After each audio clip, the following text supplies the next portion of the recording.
कष्टाचे फळणे लाईन क्षमाने देईन पांडुरंगा जाईन गे माये तया पंढरपुरा भेटेन माहेरा अपुलिया बापर खुमा देवी बरोज विठ्ठलाचे भेटी आपुले सेवे साथी करुणी ठेलो जाईन गे माये तया पंढरपुरा भेटेन माहेरा अपुलिया विठ्ठला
जगन्नाथ हितपाणी मुंडनम मुंडनानाम तरुण तुलसी माला कंजनम कंजनेत्रम सदय धवलहं संविठ्ठलं चिंतयामि करो प्रथमा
दास तुका जयांचे केलिया स्मरण होय सकळ विद्येंचे अधिकरण तेच वंदन श्री चरण श्री गुरूंचे ते नमस्कारोनी आता ओम नमो ज्ञानेश्वरा करुणा करा दयाळा तुमचा अनुग्रह लादलो पावन झालो चिराचरी श्री गुरु सरिका सतापाटी राखून इतरांचा एका कोण करी शिवभोळा चक्रवर्ती त्याचे पाय माझे चित्ती वाचे वदता शिवनाम तयान बाधे क्रोध काम अवघाचे संसार सुखाचा करीन आनंदे भयते लोक जाईन गे मायेत या पंढरपुरा भेटे न माहेरा बोलिया सर्व सुकृताचे फळ मिळाईन क्षमा मी देईन पांडुरंगा बापर कुमा देवीवर विठ्ठलाची भेटी आपुले सेवेसाठी करून ठेलो जाईन गे मायेत या पंढरपुरा भेटे न माहेरा आपुलिया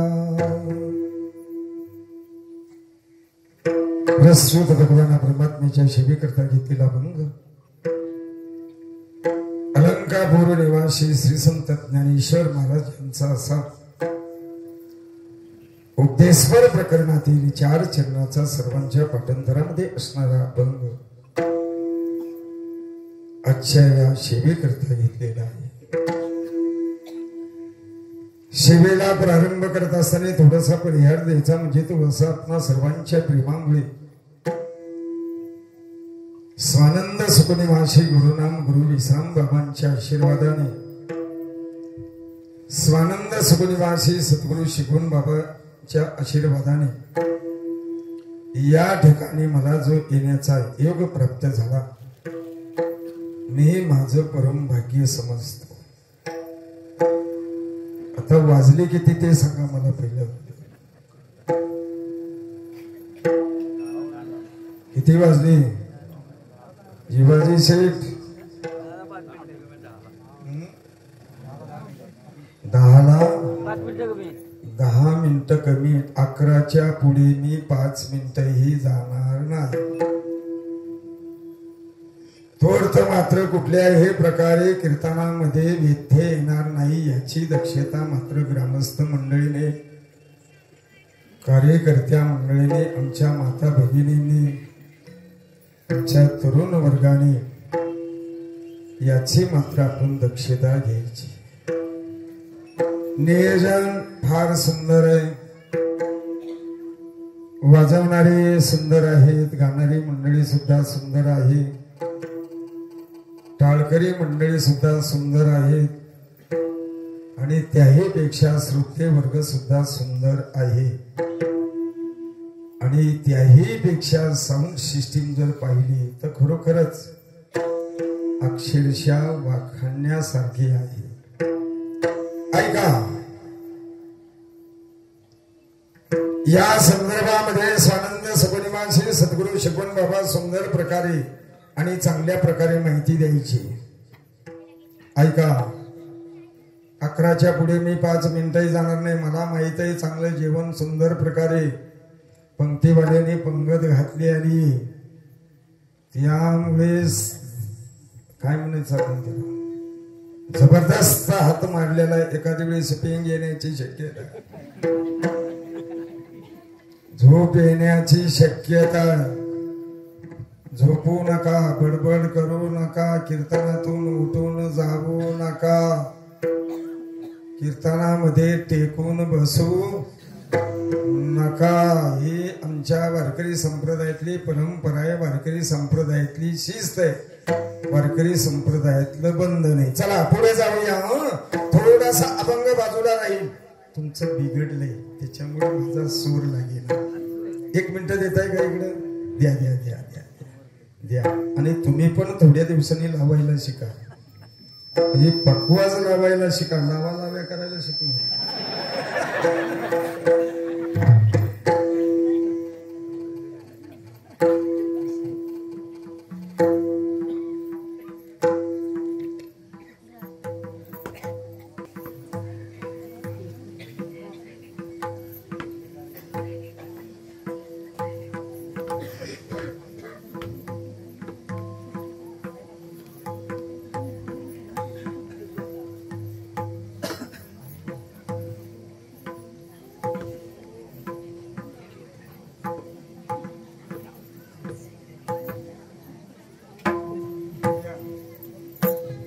विठाल विठाल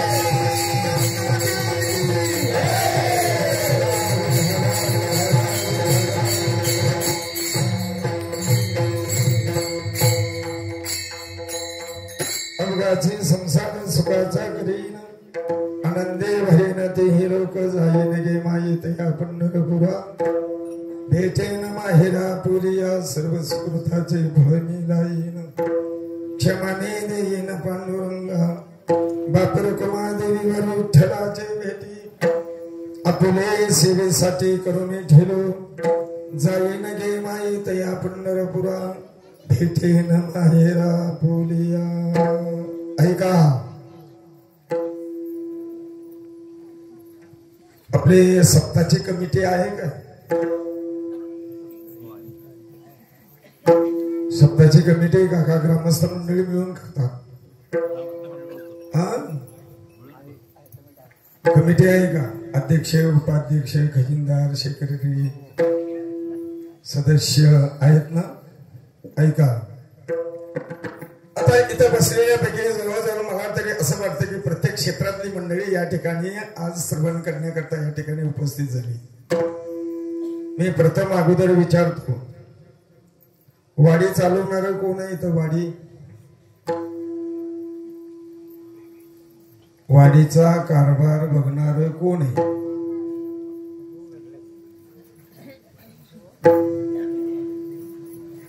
थोडासा वेळ झाला तरी चालेल चुळबुळ करू नका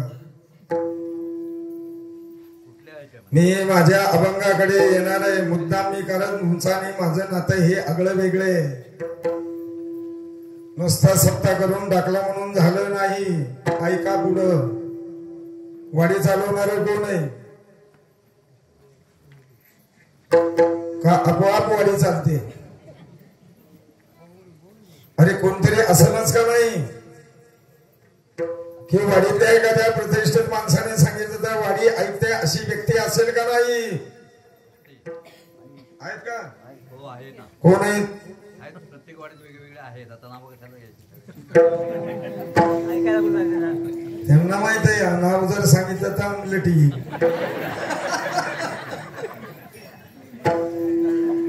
बरं चला गाव चालवणार कोण आहे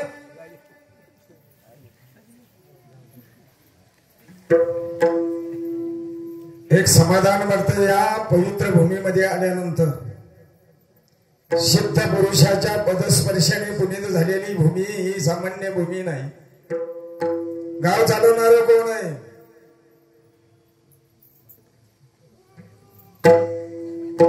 आता कोणाला विचारू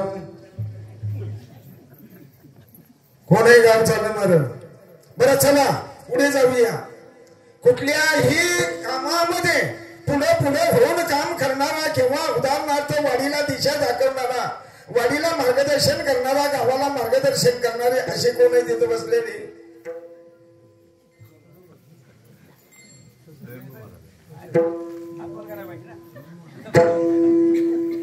कोण आहेत महाराज आहेत आम्हाला सगळ्यांना ते शिकवतात कोण स्वयंभू आहेत बसलेले हा प्रत्येकाला बुद्धी देतात त्याप्रमाणे ते मार्गदर्शन करतात तुम्हाला त्याप्रमाणे तुम्ही त्यांचं ऐकता त्याप्रमाणे तुम्ही पुढे वाटचाल करता बरोबर आहे का ना बरं इथं बसलेल्या पैकी लग्न जमवणारे कोण आहेत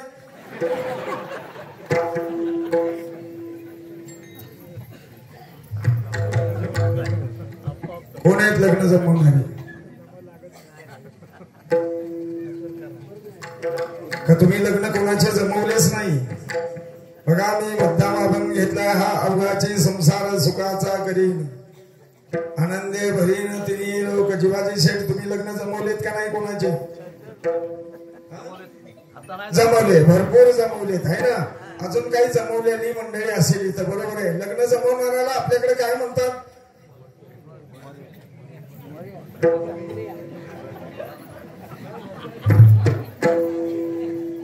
मोऱ्या म्हणतात किंवा मोरक्या म्हणतात, घाटावर त्याला हेड्या म्हणतात.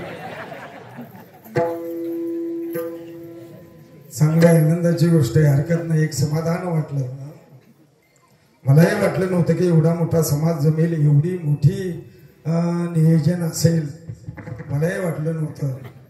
पण खरोखरच प्रगती मला चांगलं माहित आहे. म्हणून काही मंडळींना मी या देवाच्या संदर्भामध्ये थोडीशी माहिती विचारत होतो. ते म्हटले, महाराज आम्हाला काही सांगता येणार नाही. साधारण इथे बसलेल्यापैकी या देवाचा इतिहास माहिती आहे का? कोणाला इतिहास माहिती आहे का भगवान शंकराचा? माहिती आहे, बऱ्याच जणांना माहिती आहे. उदाहरणार्थ ज्यावेळेस महाराज या ठिकाणी आले त्यावेळेस इथं काय काय होतं? इथे जंगल होतं का?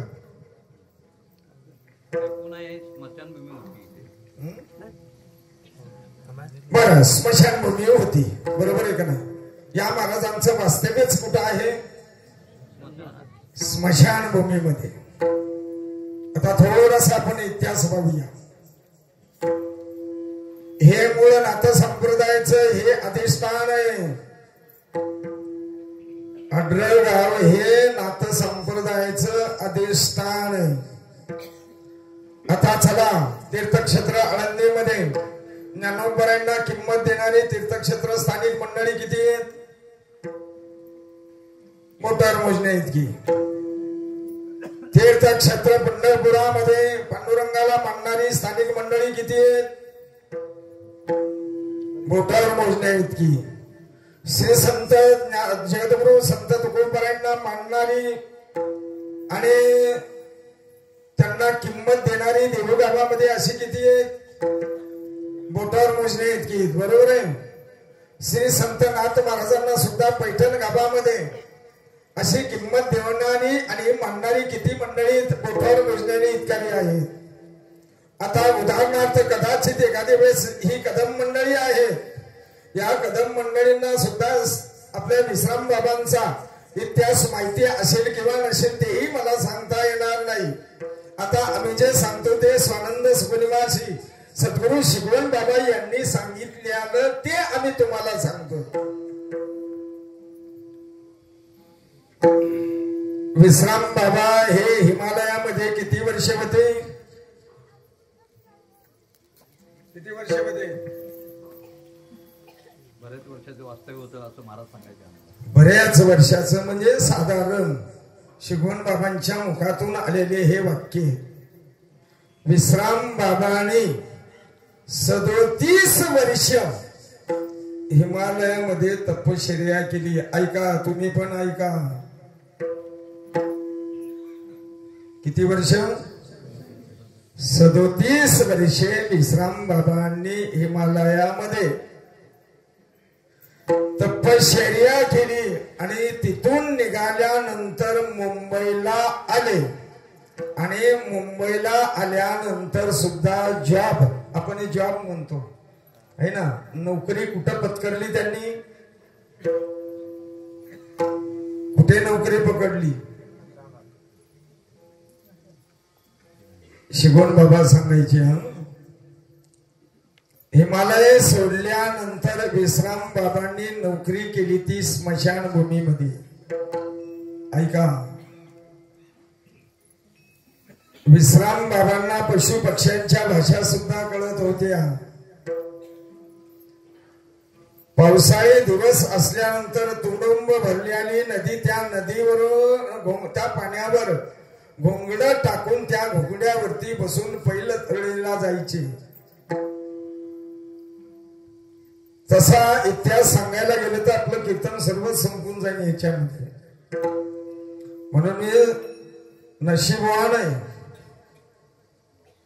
ही सिद्ध पुरुषाच्या वास्तव्यामध्ये, सिद्ध पुरुषाच्या कशामध्ये, वास्तव्यामध्ये माझ्यासारख्या पामराला सेवा करायला मिळाली. मी माझं परम भाग्य समजतो. चला पुढे जाऊया. आता आपण जे हे करत आहोत हे कशा करता करतोय? कारण उडी चाललेली म्हणून बऱ्याच वर्षाचा सप्ताह म्हणून आपण करतोय, हे करतोय, ते कशा करता करतोय? कशा करता करतोय? भजन कीर्तन नामचिंतन उदाहरणार्थ जागर काकडा आरती कशा करता करतोय आपण? काय कारण काय करण्याचं? त्याचा हेतू काय? काय हेतू याचा?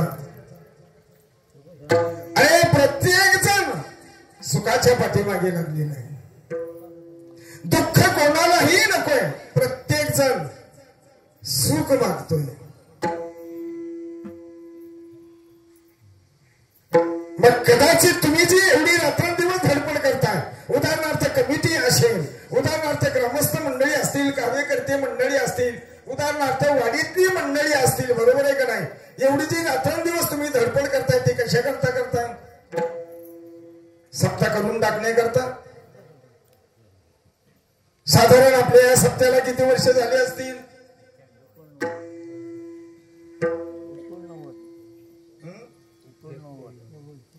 म्हणजे सप्ताहाला प्रारंभ करून हे 89व हे वर्ष म्हणजे जवळजवळ 100 वर्षे पूर्ण होत आलेली आहेत, आहे ना? पण हे काही मात्र प्रगती. मला चांगलं माहित आहे स्वानंद सुपनिवासी सद्गुरू शिकवण बाबांनी ज्यावेळेस परशुरामला सप्ताह चालू केला त्या सप्ताहातील 108 पारायणापैकी या ठिकाणी 8 दिवस आम्ही राहायचो. 12 वर्षे आमच्या आडरेकर मंडळीने भगवान शंकराच्या मंदिरामध्ये ग्रंथराज ज्ञानेश्वरी पारायण केलं. त्यावेळेस बरीचशी काही मंडळी बाबांच्या बरोबर यायची, आम्ही पण यायचो. मला चांगलं माहिती, पण प्रगती वाटली मला. प्रगती वाटली. आता प्रगती या दृष्टिकोनातून, संप्रदाय या दृष्टिकोनातून आपण जर पुढे बघायला गेलो किंवा बोलायला गेलो, इथं अनुग्रह घेतलेली किती किती मंडळी त्यांनी बोटवरती करा बरं. कुणी कुणी काही अनुग्रह घेतलेला आहे? दीक्षा कुणी कुणी घेतलेली?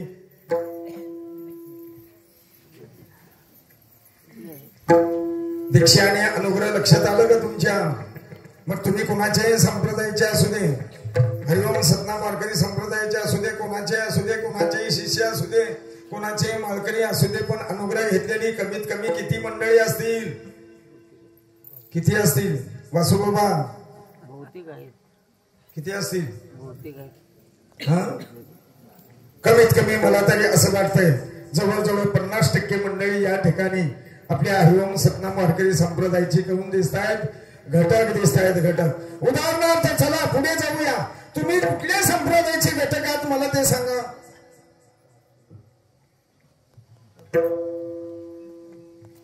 म्हणून गुरुवारी बाबा नेहमी म्हणायचे, पोरावो लोकांना अंधारात ठेवू नका, काय असेल स्पष्ट बोला, संप्रदायाची माहिती द्या, संप्रदायाबद्दल बोला, असे नेहमी म्हणायचे जेवढे आपले कीर्तनकार आहेत त्यांना. कुठच्या संप्रदायाचे घटक आहात तुम्ही?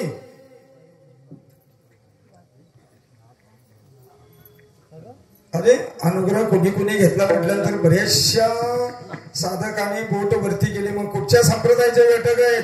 ज्यावेळेस तुम्हाला अनुग्रह दिला त्यावेळेस तुम्हाला मार्गदर्शन केलं असेल का नाही तुमच्या गुरूंनी? सतनाम वारकरी संप्रदाय, वारकरी संप्रदाय.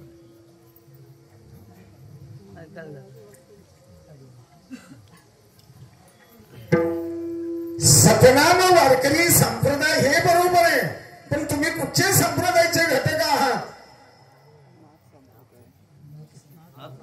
शाब्बास असं म्हणा ना. कुठच्या संप्रदायाचे घटक आहात तुम्ही? नाथ संप्रदायाचे तुम्ही घटक आहात. नाथ संप्रदायाचे अनुयायी आहात, सभासद आहात, शिष्य आहात. चला मग हा नाथ संप्रदाय कुठून तरी आला का, कसा तरी आला का? मग ह्याला मूळ असेल का नाही? आदिनाथ उमा बीज प्रकट.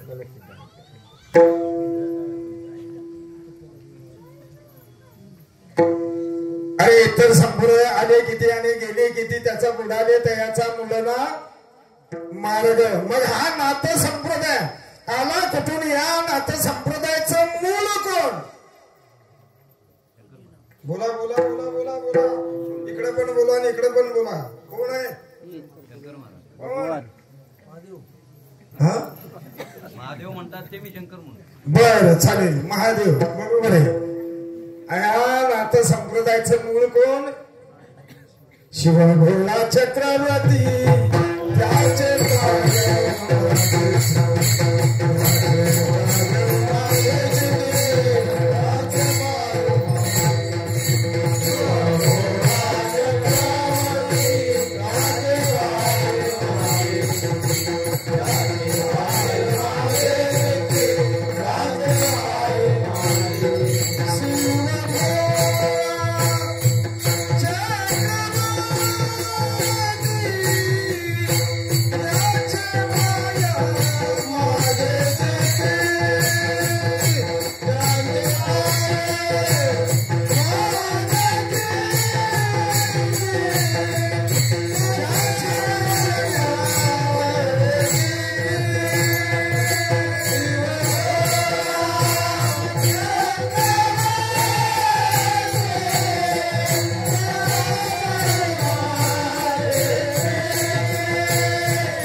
नाथ संप्रदायाची. मग हा नाथ संप्रदाय आला कुठून? याचं मूळ कोण? भगवान शंकर. बरोबर आहे. कोण आहे? भगवान शंकर. मग या भगवान शंकराचं नेहमी वास्तव्य कुठं असतं? स्मशानामध्ये असतं. बरोबर आहे. आता मी ग्रामस्थांना विचारतो, किती म्हणले वर्ष झाले सप्ताहाला? 89 वर्ष झाली. कदाचित इथे बसलेल्या पैकी वाडीतल्या मंडळीपैकी किंवा गावातल्या मंडळींना असं मी विचारतोय, हे महाराज कधी तुमच्या स्वप्नात आले होते का? आले होते का? नाही. कोणाला या महाराजांची भेट झाली का? झाली असेल, आले असतील, पण सांगायचं कसं? उत्तर द्यावं लागेल. या महाराजांना अनेक रूप घेता येतात. गाढवाचं घेतील, कुत्र्याचं घेतील, मांजराचं घेतील, बैलाचं घेतील, एखाद्या वेळेस एखाद्या वेड्याचं सुद्धा घेतील आणि दुपारी 12 वाजता येऊन तुमच्या दारावरती मध्ये येऊन भिक्षा मागतील. माई भिक्षा दे. कदाचित एखादी वेळेस इथं या रूपाने कधी दर्शन झालंय का कोणाला? झालंय का?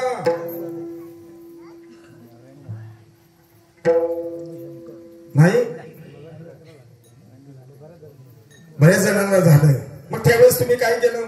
पळून गेलात का? घाबरलात का? दर्शन घेतलं का? त्यांच्या समोर असं दूर ठेवलं?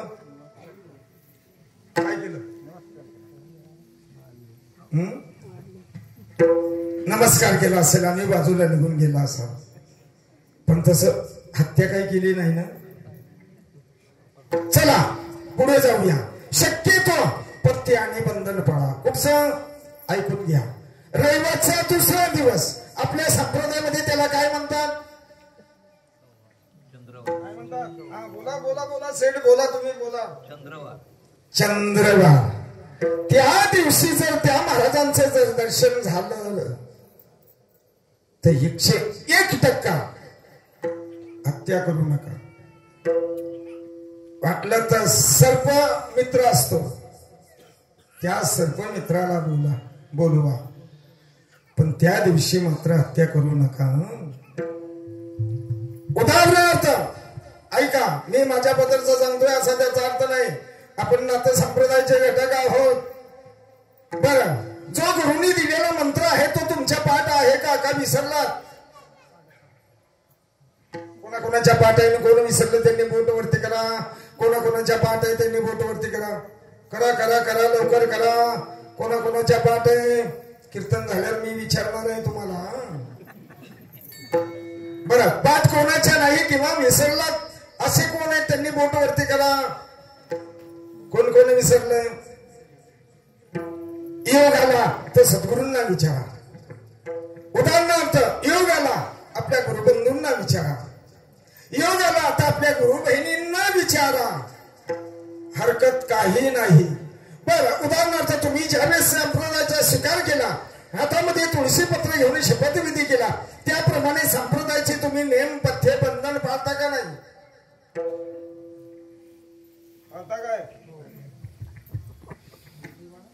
सकाळी मी उठणार, अंघोळ करणार, अंघोळ झाल्यानंतर देवाची पूजा नित्यनेमाने करणार, देवाची पूजा झाल्यानंतर तुळशीला पाणी घालणार, तुळशीला पाणी घालून झाल्यानंतर सद्गुरूने दिलेला मंत्र मांडीवरती मांडी घालणार, हातामध्ये माळ असो अथवान असो नकाग्री दृष्टी लावणार आणि मंत्राचा जप करतो. असे किती जण आहेत तिथं?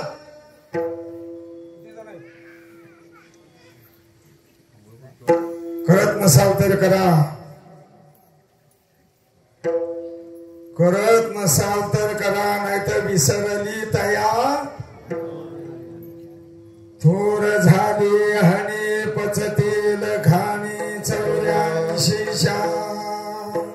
मग आपल्या नाथ संप्रदायामध्ये ज्या वेळेस सद्गुरू आपल्याला बंधन घालतात, ज्यामध्ये हे सर्व जग सामावलंय, असे देव किती किती देव आहेत? देव किती आहेत? 33 कोटी. मग ते 33 कोटी जरी देव असले तरी त्या 33 कोटी देवांचं स्वरूप एक आहे का अनेक आहे? एकच आहे. आणि ते म्हणजे कुठचं? कुठचं? ज्यामध्ये आपण थांबलोय, ज्यामध्ये आपण राहतोय. एखाद्या वेळेस प्रलय काळ जर झाला, अतोनात पाप झालं तर सर्व जग पाणी पाणी होईल, पण एकच राहील. ते म्हणजे कोण? भगवान परमात्म्याचं स्वरूप. आणि ते कुठचं? आकार, उकार आणि मकार. आता पुढचं ऐका. जे आपल्या संप्रदायामध्ये अडीच अक्षराचं बंधन आहे, त्या बंधनामध्ये उदाहरणार्थ त्या बंधनाचं पालन कोण कोण करतं आणि कोण करत नाही बघा. जेवढे आपल्या संप्रदायाचे कीर्तनकार आहेत त्यांच्या मुखातून ते अक्षर कधी येणार नाही, ते वाक्य येणार नाही. पण जर तुम्ही चित्त देऊनच जर ज्यावेळेस मार्गदर्शन करतात त्यावेळेस जर तुम्ही ऐकलं नसेल तर बरीचशी काही आपल्या संप्रदायाची मंडळी बोलतात. त्यावेळेस सांगितल्या जात आता इथं आहे तोपर्यंत ते अडीच अक्षर तुमच्या मुखातून जर गेलं त्याला दोष नाही, पण इथून तुम्ही एकदा उठून गेलात आणि जर तुमच्या मुखातून ते जर अक्षर आलं तर कशाचं पाप लागेल? कशाचं? 100 गायी मारल्याचं पाप लागेल. किती? 100 गायी मारल्याचं पाप. आणि केलेल्या पुण्याचा क्षय होईल. म्हणून ते बंधन महत्वाचं आहे का? ज्यापासून आपली आणि या जगाची उत्पत्ती झालेली. आई वडील हे फक्त निमित्ताला कारण आहे, पण त्या अडीच अक्षरापासून, त्या ब्रह्मापासून, त्या तत्वापासून या शरीराची निर्मिती भगवान परमात्म्याने केली. आणि केल्यानंतर आपण या जीवनामध्ये काय करावं आणि काय करू नये, कसं वागावं आणि कसं वागू नये याची शिकवण सुंदरपणे स्वानंद सुखनिवासी गुरुनाम गुरु विश्राम बाबांनी, स्वानंद सुखनिवासी सद्गुरु शिकवण बाबांनी सुंदर प्रकारे अशी माहिती दिलेली आणि असे मार्गदर्शन केलेलं आहे. म्हणून प्रत्येक जण सुखाच्या पाठीमागे लागलेला आहे. दुःख कोणालाही नको, प्रत्येकाला सुख पाहिजे. पण सुख आहे कशामध्ये हेच आम्हाला अजून कळलेलं नाही. आम्ही प्रपंचामध्ये आहोत, आम्ही संसारामध्ये आहोत, आम्ही नोकरीमध्ये आहोत, आम्ही धंद्यामध्ये आहोत. उदाहरणार्थ आमच्याकडे पैसा भरपूर आहे, गाड्या गोड्या बंगले भरपूर आहेत, पण सुख नाही, शांती नाही, समाधान नाही. ऐका का? ते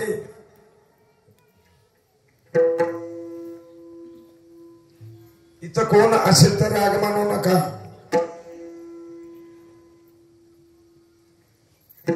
पिणारा माणूस हा का पितो बरं? का पितो?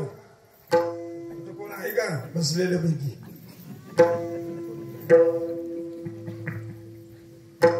का पितो? मी तर अजिबात दोष नेणार नाही. अजून पी.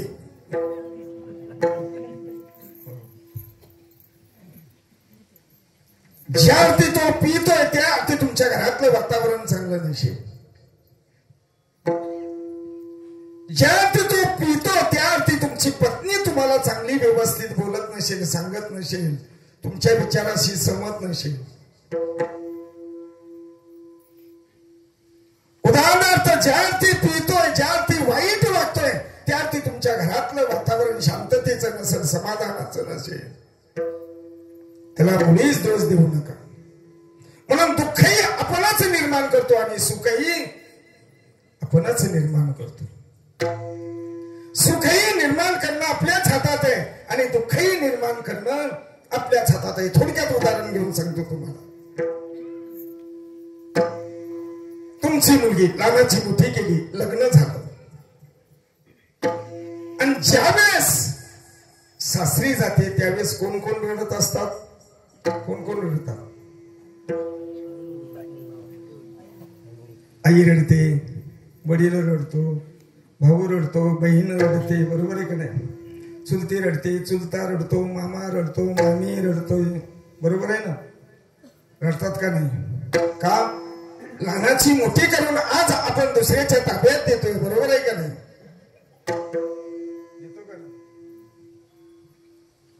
सासरी गेल्यानंतर 2 महिन्याने जावयाने हळद उतरणी करता फोन केला. कशा करता? आपल्याकडे होती का हळद उतर? हळद उतरणी होती आपल्याकडे? म्हणजे धनक्यात होते का कशी होते? ऐका, ज्यावेळेस नवीन मुलगी आपल्या घरामध्ये येते त्यावेळेस ती कोण म्हणून येते? लक्ष्मी म्हणून येते, बरोबर आहे का नाही? कोण म्हणून येते? लक्ष्मी म्हणून आपल्या घरामध्ये येते. आणि पुढचंही वाक्य आहे का? एकदा सून म्हणून आपल्या घरामध्ये, सून म्हणून मुलगी घरात आली रे आली की ती 100% घराची मालकीण झाली. एकदा सून म्हणून आपल्या घरामध्ये दुसऱ्याची मुलगी आली रे आली. इथं जेवढ्या सासवा असतील तेवढ्यांना माझी विनंती, ती आली रे आली की तुम्ही पाठीमाग रिवर्स यायचं. रिवर्स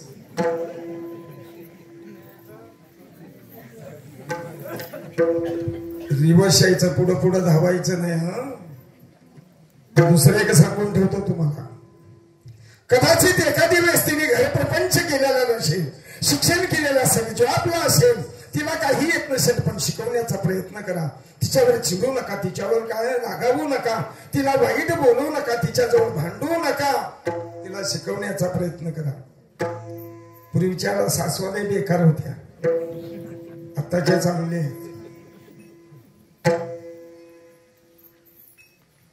एक करू नका मात्र. नवीन जर सुनबाई घरात जर आली तर इकडे लपून ठेव, इकडे लपून ठेव, इकडे लपून ठेव, एवढं तरी मात्र करू नका. तिच्या स्वाधीन करा, तिला मार्गदर्शन करा, तिला चांगलं शिकवण्याचा प्रयत्न करा. त्यामध्ये सुख आहे, शांती, समाधान आहे. म्हणून दुःखही आपणच निर्माण करतो आणि सुखही आपणच निर्माण करतो. म्हणून शास्त्र सिद्धांत, कीर्तन झाल्यानंतर कीर्तनकारांनी त्या ठिकाणी मुक्कामाला थांबायचं नाही, वजनात यायचं आणि वजनात जायचं. तसं जावयाने सुद्धा,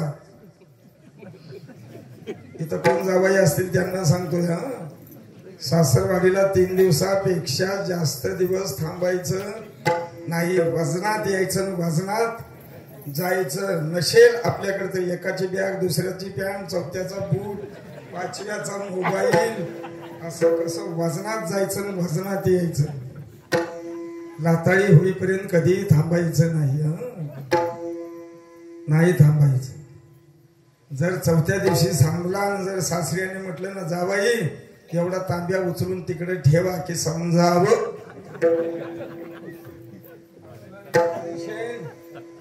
डावून बघा महाराज येत नाही तोपर्यंत 100% महाराज आले नाहीत महाराज आले नाहीत महाराज आले नाहीत किती टक्के 100% जाग्यावर आल्यानंतर 50% कीर्तनाला उभं राहिल्यानंतर 25% आणि कीर्तन संपल्यानंतर 1% नाही मुक्कामाला थांबला महाराज दुसऱ्या दिवशी लोकांनी उठून बघितलं की लोक म्हणतात आईला रात्रीचा महाराज हाय वाटतात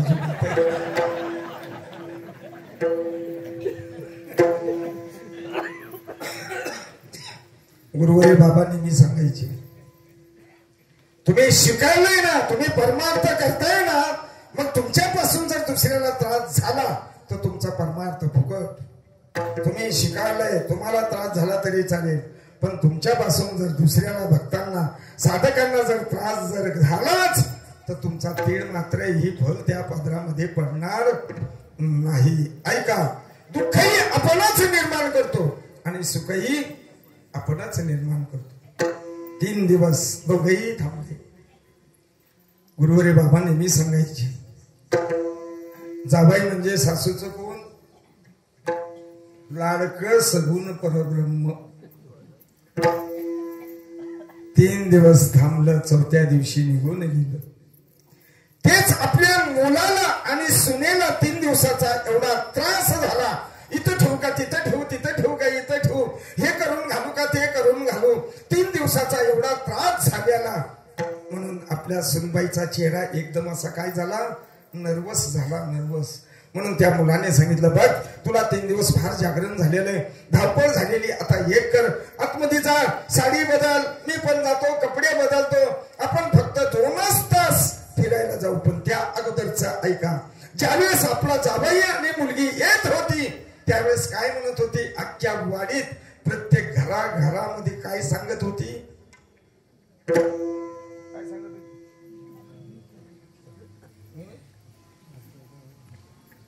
काय सांगत होती बघा ना कसा लक्ष्मीनारायणाचा जोडा शोधतोय कसा लक्ष्मीनारायणाचा जोडा शोधतोय बघा ना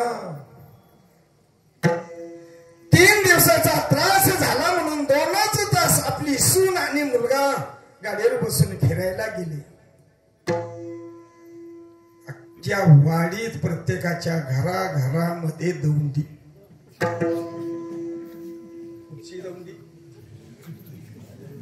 पुरीने पार पोराला बिघडून टाकलं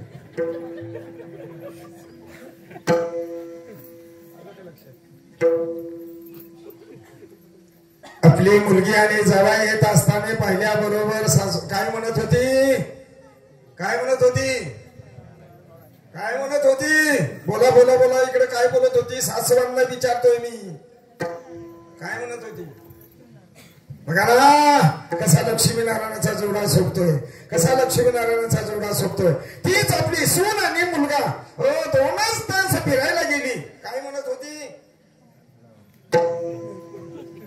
काय म्हणत होती जसा तो लक्ष्मीनारायणाचा जोडा शोधतोय तसाच जर असं म्हटली असती बघा ना विठ्ठल रुक्माईचा जोडा कसा शोधतोय तिच्या तोंडाला काही खरूच झाली असती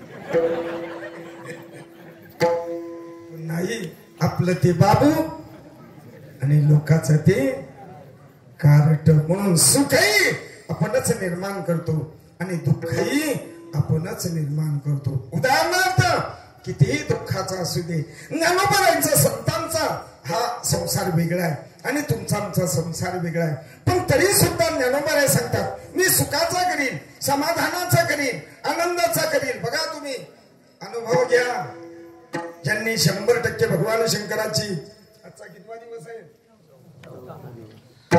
4 दिवसामध्ये 100% सेवा केली असेल त्यांना फल किती मिळणार किती मिळणार 100% ज्यांनी 50% सेवा केली असेल त्यांना किती 50% ज्यांनी 25% सेवा केली असेल त्यांना किती टक्के 25% ज्यांनी 10% सेवा केली असेल त्यांना 10% ज्यांनी 5% सेवा केली असेल त्यांना किती फल 5% ज्यांनी 1% सेवा केली असेल त्यांना किती फळ? 1%. जे काल्या दिवशी हजर राहतील त्यांना 101% फळ.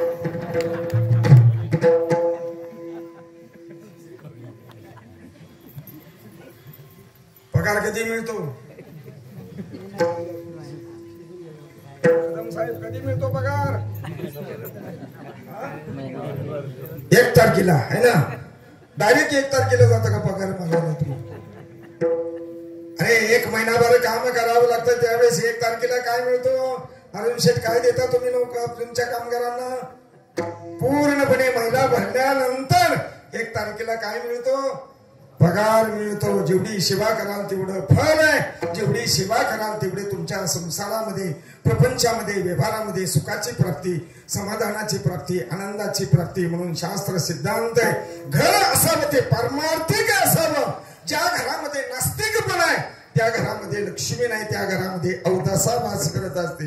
आणि ज्या घरामध्ये नामचिंतन आहे, नामस्मरण आहे, भक्ती, सेवा आहे, प्रेमळपण आहे, देवाण घेवाण आहे विचाराची, त्या घरामध्ये लक्ष्मी ढकलून लावली तरी जाणार नाही. आणि हे असेल तर तुम्ही किती दुःखाचा संसार असू दे तो सुखाचा झाल्याशिवाय राहणार नाही. ते ज्ञानोबर आहे.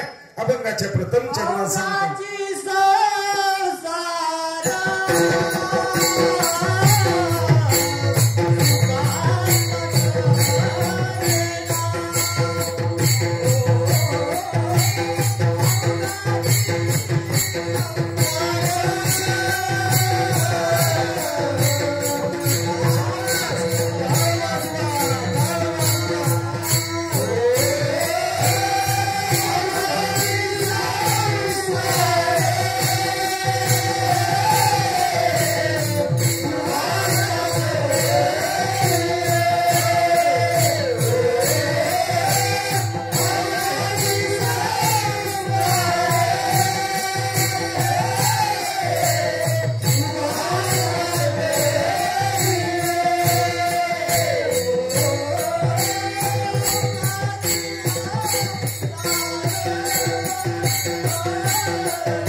चरणामध्ये सांगतात किती दुःखाचा असू दे या ईश्वर चिंतनाने तो सुखाचा होतो. मग आम्ही सगळं सोडायचं आणि मंदिरात येऊन बसायचं असं कुणीही सांगितलेलं. देवाची येदवारी उभा क्षण भये तेने मुक्तिचारी साधिल्या हरिमुखे मन हरिमुखे म्हणा पुण्याची गणना कोण करी. कोण कोण कराल? तुम्ही करा. तुमच्या पत्नीला करायला सांगा, तुमच्या मुलाला करायला सांगा, मुलीला करायला सांगा, सुनाला करायला सांगा, नातवाला करायला सांगा, नातीला करायला सांगा, समोरच्या घरवाल्याला करायला सांगा, पाठीमागच्या घरवाल्याला करायला सांगा, याही घरवाल्याला करायला सांगा आणि याही घरवाल्याला करायला सांगा. करविता लागे अर्ध पुण्य. पण उगाच म्हणतोय आपण मला संसारात सुख मिळत नाही, समाधान मिळत नाही, मला संसारात सुख मिळत नाही, समाधान मिळत नाही, मला रात्रभर झोप लागत नाही. काय लागत नाही?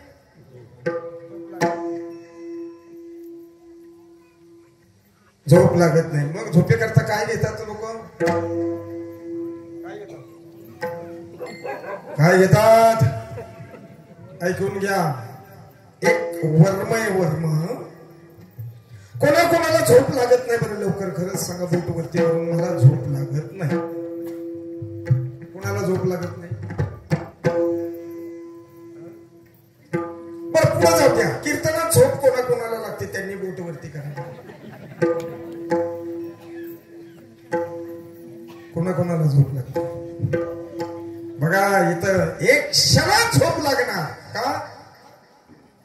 Tension free. आपण इथं टेन्शन फ्री. इथं बसलात तुम्ही, शरीराने बसलात, मनाने बसलात, डोक्यात कुठल्या प्रकारचं टेन्शन आहे? घरातलं, दारातलं, प्रपंचातलं, व्यवहारातलं आहे का? काही नुसतं इथं बसला तर लक्ष तुमचं घरात नाही ना. मग आज पगार झाला 10,000 रुपये. घाई गडबडीने भारती महाराजांचं कीर्तन होतं. घाई गडबडीने मी आलोय, घाई गडबडीने मी आलोय. कपाटात 10,000 रुपये ठेवलेत, पण येताना चाबी लावली खरी, पण हँडेल ओढून बघायचं.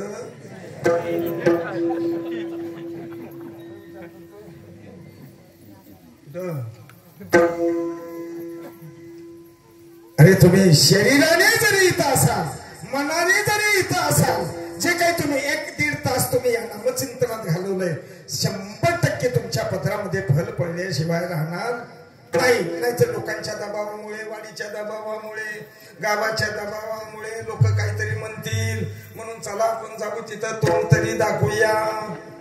असं नाही ना येऊन बसला. नाही ना अशी येऊन बसले. खरोखरच एक क्षणभर तुम्ही इथं जर मनाने बसला असाल, तुमच्या डोक्यामध्ये काही जरी नसेल तर खरोखरच तुमचा बीपी कमी झाल्याशिवाय राहणार नाही, तुमची शुगर कमी झाल्याशिवाय राहणार नाही. हो, नामेची तारीले कोट्याने कोटी, नामेची वैकुंठी वैसली. परमार्थ एवढा सोपा नाही. परमार्थ फार अवघड आहे. लोकांना वाटतं 2 रुपयाची काय, किती 20 रुपयाची माळ आणि 2 रुपयाचा गंध. परमार्थ आहे ती 16 वरची पोळी. म्हणून भल्या माणसाने या भानगडीत पडण्याच्या भानगडीत पडू नका. आणि पडलात तर प्राण गेला तरी मात्र बाजूला व्हायचं नाही व्हायचं.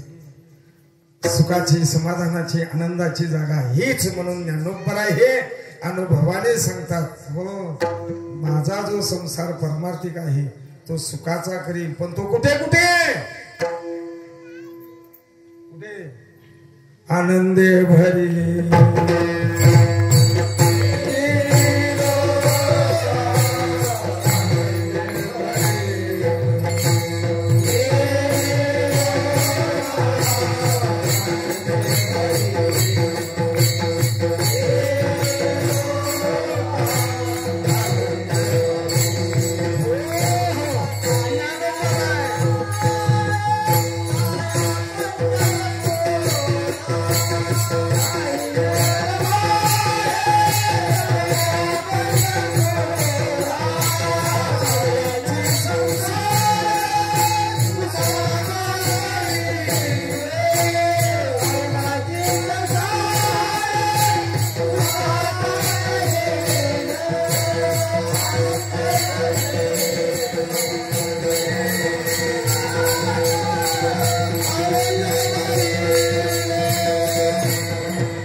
अर्थामध्ये सांगतात नुसता मृत्यू लोका म्हणजे सुखाचा करील असं नाही. आनंदे भरी ना तिन्ही लोक. कुठचे तिन्ही लोक? कुठचे कुठचे? स्वर्ग, दुसरा मृत्यू आणि तिसरा पाताळ. मग या तिन्ही लोकांपैकी श्रेष्ठ पाताळ हा स्वर्ग कुठचा? कुठचा लोक हे श्रेष्ठ आहे? अरे म्हणून स्वर्गातले देव सुद्धा अपेक्षा करतात स्वर्गीचे अमर इच्छिता ते देवा मृत्यू लोके भावा जन्मा नशिबानावत भाग्यवान. पांडुरंग परमात्म्याने आपल्याला मानवाच्या रूपाला घातलं आणि मानवाच्या रूपाला घालून जर तो जर धर्मनीतीप्रमाणे वागत नसेल, माणसासारखा जर वागत नसेल, तर शास्त्र सांगते नुसता पृथ्वीला काय आहे? भार आहे, भार. अशा माणसाचा भार आहे. आनंदे भरीन तिन्ही लोक. त्यामुळे ज्यांच्यामुळे माझा प्रपंच सुखाचा झाला, समाधानाचा झाला, त्या आई वडिलांना मी भेटायला जाईल ते तो खूप आनंद आहे. अभंगाच्या दुसऱ्या चरणामध्ये सांगतात जाई लगे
दुसऱ्या चरणामध्ये सांगतात.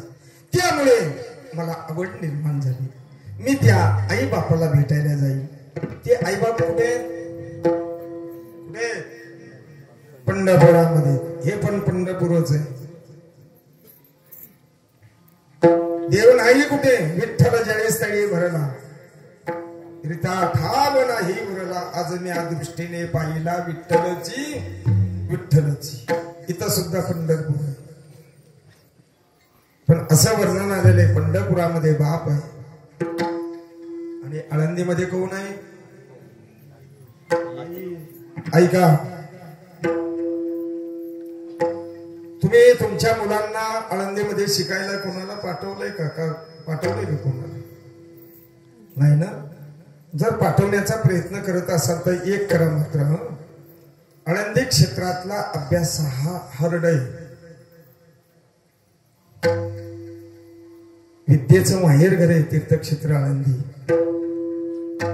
जर तुमच्या मुलाला उदाहरणार्थ पटवास शिकवायला पाठवायचं असेल, गायन शिकायला पाठवायचं असेल किंवा कीर्तन प्रवचन करण्याकरता शिकायला पाठवायचं जर असेल तर प्रथम पंढरपुरामध्ये चातुर्मास काढायला सांगला.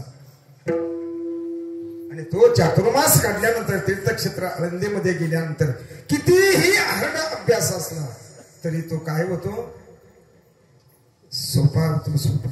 आणि डायरेक्ट जर तुम्ही आळंदीलाच जर पाठवलं तर कदाचित एखाद्या वेळेस त्याला काय होईल, तो अभ्यास जड होईल, जड जड. म्हणून पंढरपुरामध्ये कोण आहे, बाप आहे. आळंदीमध्ये कोण आहे, आई आहे. मुलं जास्त थांबतात कोणाजवळ,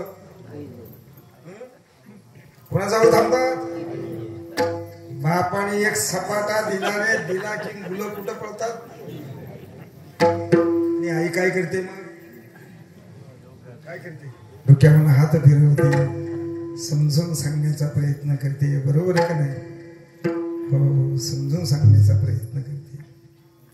ज्ञानराज माझी योगे याची माऊली, जेने निगमवल्ली प्रगट केली. पंढरपुरामध्ये बाप आहे, तीर्थक्षेत्र आळंदीमध्ये आई आहे, पंढरपुरामध्ये जेज आहे, आणि आळंदीमध्ये कोण आहे, वकील आहेत, वकील.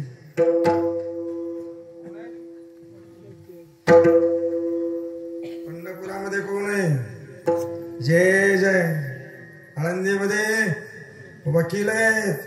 जेज पर्यंत नेण्याचं काम कोण करतात, कोण करतात, इथं वकील आहेत का, कोण कोण करतात, वकील करतात का नाही. केने केने प्रकाराने माझा आरोपी कसा सुटेल, हे काम कोण करत, वकील करतात, वकील. म्हणून संत हे वकील आहेत. अलग अलग अशा संतांच्या संगतीची काय करा, अपेक्षा करा. संताचे संगती म्हणून मार्गगती, अकळावा श्रीपती येणे पंथी. म्हणून नेहमी संगत करत असताना चांगल्याची करायची, दुर्जनाची मुळीच करायची नाही. तुमच्या जीवनामध्ये तुम्हाला जर मोठं व्हायचं असेल ना, तर 100% तुम्ही चांगल्याची संगत करा. म्हणून बघा, तुम्ही ब्राह्मणाची मुलं आपल्या मुलाची संगत करत नाही, मारवाड्याची मुलं आपल्या मुलांची संगत करत नाही, गुजरातीची मुलं आपल्या मुलांची संगत करत नाही, मॉमेडन लोकांची मुलं सुद्धा आपल्या मुलाची संगत करत नाही. का, थोडक्यात उदाहरण घेऊन सांगतो तुम्हाला. ब्राह्मणातला एखादा जर माणूस म्हटला, हे बाळा मी चिपळूणला जातोय, तुला खायला काय पाहिजे असेल तर सांग. तो मुलगा काय सांगतो, काय सांगतो, बाबा मला तुम्ही येताना सफरचंद आणा. त्याला काय म्हणतात, दुसरं नाव आहे ना काहीतरी, ऍपल. आणि आपल्या साध्या भोळ्या ह्याच्यात जायचं आपलं सफरचंद. मला काय घेऊन या, सफरचंद घेऊन. तोच मारवाड्यातला जर एखादा जर मुलगा म्हटलं, आपलं बाप म्हटला, मी सावर्ड्यामध्ये कशाला जातोय, बाजाराला जातोय, येताना तुला खायला काय पाहिजे असेल ते सांग. तो मारवाडी समाजातला मुलगा काय म्हणतो, बाबा तुम्ही मला येताना रसगुल्ला आणा. काय आणा, रसगुल्ला. त्यांच्यामध्ये उच्च लेवलचा पदार्थ म्हणजे कोण, रसगुल्ला घेऊन या, रसगुल्ला. तोच गुजराती समाजातला माणूस जर म्हटला, बाळ्या मी चिपळूणला जातोय, तुला येताना खायला काय पाहिजे असेल ते सांग. तो मुलगा काय सांगतो, बाबा तुम्ही मला येताना चांगल्या खबेतली काय आणा, बर्फी आणा, पेढे आणा. तोच मॉमेडन समाजातला माणूस जर म्हटला, हे बाळ्या मी चिपळूणला जातोय, तुला येताना खायला काय पाहिजे असेल तर सांग. तो मुलगा काय सांगतो, काय सांगतो, बाबा मला तुम्ही येताना काय आणा. त्यांच्यात रोजा असतो, 1 महिनाभर काय असतो, काय असतो, रोजा असतो का नाही. त्यावेळेस काय करून खातात ते,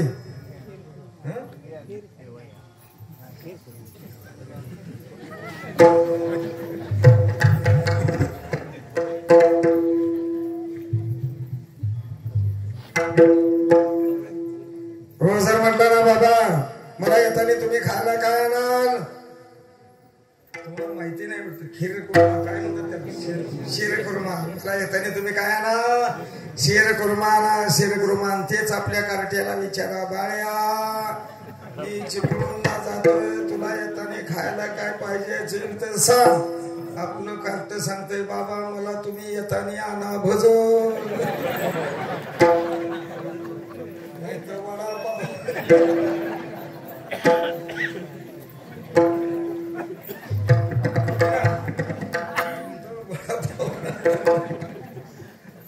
हा फरक आहे, हा फरक आहे. म्हणून संताचे संगती मनोमार्ग गती अकळाला श्रीपती येणे पंते. म्हणून ज्ञानोबा सांगतात, अवघाची संसार सुखाचा करीना नंदे भरीन तिने. त्यामुळे जाईन गे माये ते पंढरपुरा भेटेन माहेरा फुलिया. का त्या ठिकाणी सुख आहे, शांती, समाधान आहे. बघा आल्यानंतर तिकडं हरिपाठाचा आवाज येत होता आणि इथं आल्यानंतर पाहिलं तर मंडप फुल भरलेला होता हरिपाठाला. आमच्या माता भगिनी सुद्धा एवढ्या काय झाल्या होत्या बेफाम पांडुरंगाच्या त्या भगवान शंकराच्या नामचिंतनामध्ये एवढ्या फुगड्या घालत होत्या. हो, नामचिंतन करत होत्या. आमचे वासुबाबा म्हटले, हो एवढा मोठा हरिपाठ चालला, एवढी मोठी लोक. अहो म्हटले, महाराज या परिसरातली लोक सुद्धा इथं आमच्या मंडपामध्ये आपल्या हरिपाठामध्ये एवढं खेळतात म्हणून बाहेरची मंडळी फुगड्या खेळण्याकरता, उदाहरणार्थ हरिपाठामध्ये नाचण्याकरता मंडळी येतात. आणि हाच खरा जीवनातला आनंद आहे. इथं सुख आहे, शांती, समाधान आहे. म्हणून ज्ञानोबा सांगतात, सर्व सुकृताचे फळ मिळा येईन, क्षमा मी देईन पांडुरंग. बापर कुमा देवी वरू विठ्ठलाचे भेटी, आपुले सेवेसाठी करून ठेवू. 2 चरणाचा अर्थ पुढच्या वर्षी. बोलवलं तर नाही, बोलवलं तरी आम्हाला काही फरक पडणार नाही. फकीराला अनेक गाव असतात. बापर कुमा देवीवरून विठ्ठलाचे भेटी, आपुले सेवेसाठी करून ठेवू. जाईन गे मायेत या पंढरपुरा भेटेन माहेरा आपुलिया. अभंगाचा थोडक्यात भावार्थ केलेला आहे. उरलेल्या 5 मिनिटांमध्ये सेवा संपवणार आहे. कोण झोपला असेल त्यांना उठवा. कोण झोपलं नाही ना? महिला वर्गाने टाळी वाजवून भजन करायचं. पुरुष मंडळीने दोन्ही हात वरती करा, वरती हात. ज्यांना असतील त्यांनी वरती हात करा. तुम्ही टाळी वाजवून भजन करायचं. विठोबा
जाई न गे माहित या पंढरपुरा भेटे न माहेरा पुलिया सर्व सुकृताचे फळ मी लाईन क्षम मी देईन पांडुरंगा शेवटच्या चरणामध्ये श्री संत ज्ञानोबा सांगतात बाप रघुमा देवीवर विठ्ठलाची भेटी आपुल्या सेवेसाठी करून ठेवू आपली भावना व्यक्त करतात ज्ञानोबाई आणि खरंच आहे सुख आहे शांती समाधान आहे चला कीर्तनाची वेळ होऊन गेलेली झालेली सेवा भगवान शंकराच्या चरणी अर्पण करून माझे आज्य गुरु स्वानंद सुखनिवासी गुरुनाम गुरु विश्राम बाबा यांच्या चरणविंदावरती अर्पण करून माझे सद्गुरु स्वानंद सुखनिवासी सद्गुरु शिकवण बाबा यांच्या चरणावरती अर्पण करून तुम्हा सर्व संत माईबापांच्या चरणी अर्पण करून पांडुरंग परमात्म्याच्या चरणी अर्पण करून माझ्या सेवेला पूर्णविराम देऊन मी इथे थांबतो. मना सेवक मना पण